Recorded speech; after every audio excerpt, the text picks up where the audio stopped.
Hello guys, so karon day guys is nagluto mi og biko guys, kauban ang akong friend. So balik siya ang naglungag aning pilit guys. Balik 3 ka kilo ang among gipalit nga pure pilit. Gisagulan lang namog balibay tig tapol. So ako naglatik og gata guys. Nagpalit mi og lobi den gipakaguna namo daan and then gipapuga. Nya pagkahuman gilatik na ako and then pagka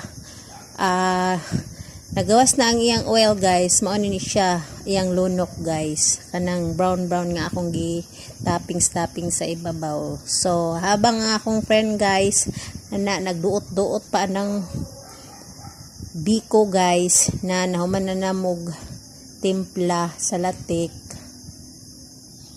igo na lang butangan og toppings. So mao na ni siya ang among finished product. O diba guys, yummy kaayo.